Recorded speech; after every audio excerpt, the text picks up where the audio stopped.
तुलसी के आसपास कभी भी झाड़ू को ना लगाएं, क्योंकि तुलसी के आसपास झाड़ू लगाने से हमारे घर में वास्तु दोष उत्पन्न होता है, यह अनिष्ट फल देता है।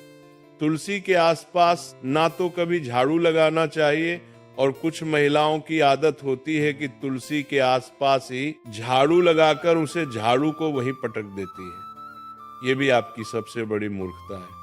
देखिए, तुलसी के आसपास कभी भी झाड़ू लगाकर नहीं पटकना चाहिए, और ना ही तुलसी माता के आसपास कभी हमें झूठा समाज रखना चाहिए। जब हम तुलसी माता को भोग भी लगाते हैं तो भोग लगाने के थोड़ी देर बाद उस भोग को तुरंत उठा लीजिए और सब लोगों में बांट दीजिए।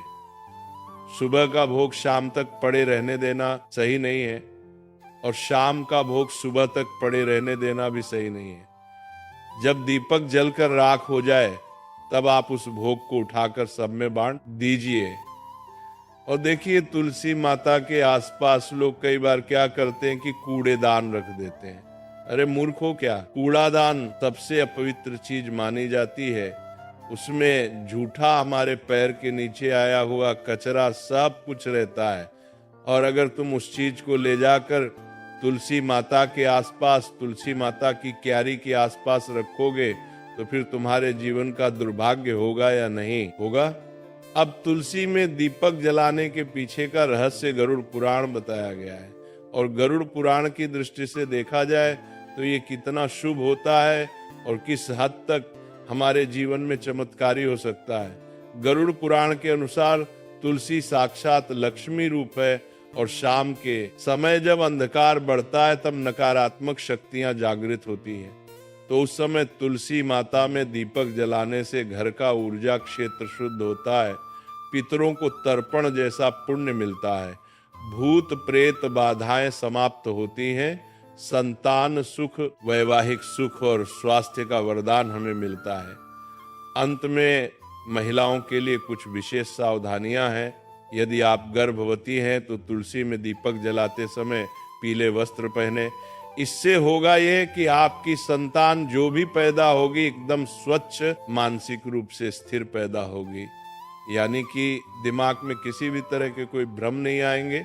और पीले वस्त्र पहनना इसलिए भी शुभ होता है ताकि पेट में पल रही संतान के ऊपर सकारात्मक प्रभाव पड़े, क्योंकि पीले रंग को बहुत शुभ माना गया है। भगवान विष्णु को भी पीला रंग बहुत प्रिय है, और शाम के वक्त तुलसी को जल ना चढ़ाएं, ये अपवित्र माना गया है। इससे आप तुलसी देवी का अपमान कर रहे हैं, इससे आप तुलसी देवी को रुष्ट कर रहे हैं। जो लोग तुलसी के पास चप्पल जूते का स्टैंड बना लेते हैं, तुलसी के पास जूते चप्पल खोलकर चले जाते हैं, उन्हें कभी कभी जिंदगी में ऐसी ऐसी परिस्थितियों का सामना करना पड़ता है कि यहाँ पर बता पाना मुश्किल है।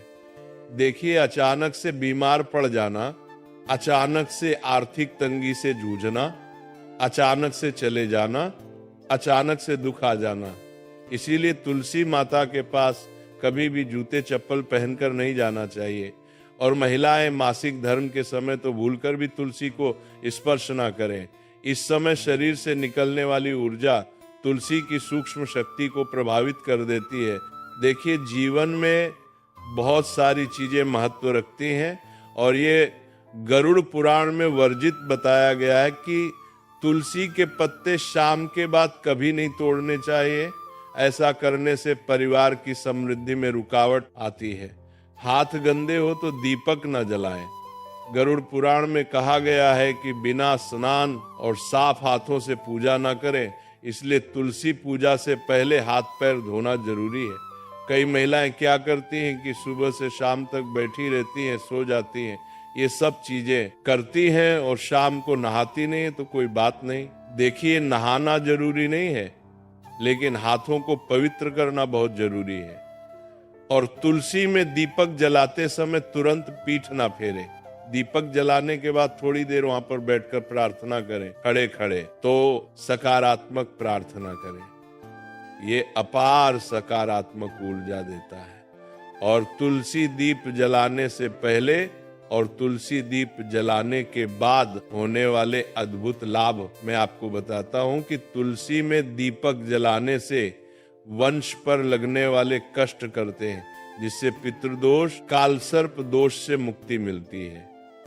ग्रह दोष राहु केतु का प्रभाव कम होता है, जिसकी वजह से विशेषकर स्त्रियों को संतान सुख, वैवाहिक जीवन में सुधार मिलता है और घर में मां लक्ष्मी का स्थायी वास होता है।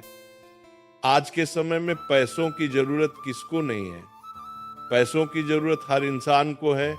इसीलिए शाम के वक्त तुलसी में दीपक जलाने से धन का भी हमें बहुत ज्यादा मात्रा में